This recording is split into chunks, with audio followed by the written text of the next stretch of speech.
कुछ जगह सिर्फ पत्थर और लोहे की नहीं बनी होती, वो जिंदा होती हैं उन आवाज़ों के साथ जो कभी वहाँ छुपाई गई थी। आज की कहानी भी कुछ ऐसी ही जगह की है। आज की कहानी भी एक ऐसी ही जेल की है जहाँ सज़ा सिर्फ जिस्म को नहीं, आवाज़ों को भी दी जाती थी। एक ऐसी ब्रिटिश एरा की जेल जहाँ कुछ सच जिंदा दफनाए गए थे। ये कहानी आई है एक हिस्टोरियन रोशनी सेन के जरिए, जिन्होंने अपनी पूरी ज़िंदगी आर्काइव करने में गुजारी।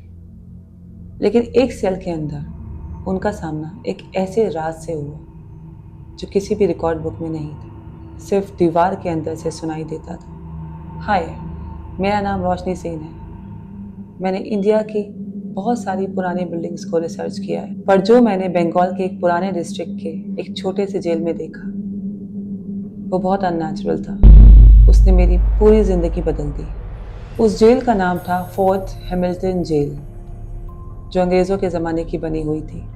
ऑफिशियल रिकॉर्ड के हिसाब से माने तो ये जेल 1932 में बंद हो गई थी, लेकिन अगर लोकल्स की माने तो जेल कभी बंद ही नहीं थी। आवाज़ें आज भी आती थी, वो सिर्फ बंद हुई थी, खाली नहीं हुई थी। मैंने कोलकाता यूनिवर्सिटी के एक प्रोफेसर के साथ वहाँ जाने का सोचा। हमारे पास सिर्फ 3 घंटे थे वहाँ रिसर्च करने के लिए। जेल अंदर से ठीक थी, लेकिन कुछ अजीब था वहाँ पे। शायद बंद थी इसलिए हमें ऐसा फील हुआ। एक अजीब सी ठंडक, एक अजीब सी स्मेल, एक अजीब सा कुछ था वहाँ जो हम एक्सपीरियंस कर रहे थे। हमने डॉक्यूमेंटेशन स्टार्ट किया। हर सेल के अंदर कुछ नाम लिखे थे, कुछ एनग्रेव थे, और एक सेल के अंदर लिखा था, I told them the truth, but they made me disappear. मैं अंदर गई, दौड़ से दीवार की तरफ देख ही रही थी कि अचानक से मेरे पीछे से मुझे एक चेन खींचने की आवाज़ आई और फिर एक हल्की सी नमी, जैसे कोई कह रहा हो, प्रोफेसर सेल के बाहर ही खड़े थे। उन्होंने मुझसे बोला, क्या तुमने कुछ सुना? मैंने उनकी तरफ देख के बोला, हाँ, एक आवाज़ थी।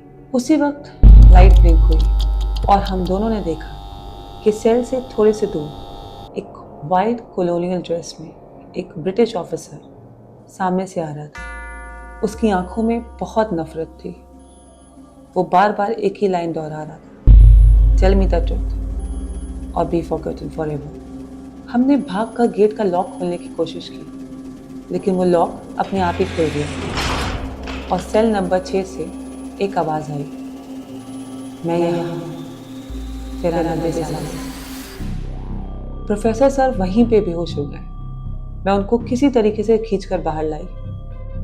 बाद में पता चला कि सेल नंबर 6 में एक इंडियन जर्नलिस्ट को बंद किया गया था, जो कि ब्रिटिश राज में ब्रिटिशर्स द्वारा किए गए जुल्मों को एक्सपोज करने वाला था। और कहा जाता है उसे मारा नहीं गया, उसको जिंदा उस सेल नंबर 6 की दीवार में चुन लिया गया। और उस दिन 15 अगस्त था, और जिस दिन रोशनी और वो प्रोफेसर वहाँ पे रिसर्च करने गए थे, वो दिन भी 15 अगस्त का दिन ही था। कुछ सच, कुछ राज ऐसे होते हैं जिनको छुपाने के लिए सिर्फ दीवारें काफ़ी नहीं होती, क्योंकि वो राज, वो सच चीख चीख कर अपनी सच्चाई बताते हैं।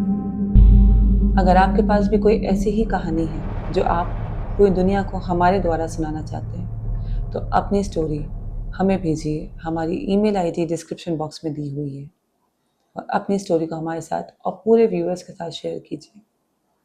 मैं अदा आपको सुना रही थी खौफनामा की एक और कहानी।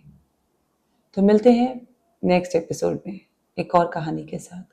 तब तक के लिए खुदा हाफिज़, अपना ख्याल रखिए। शब्बा।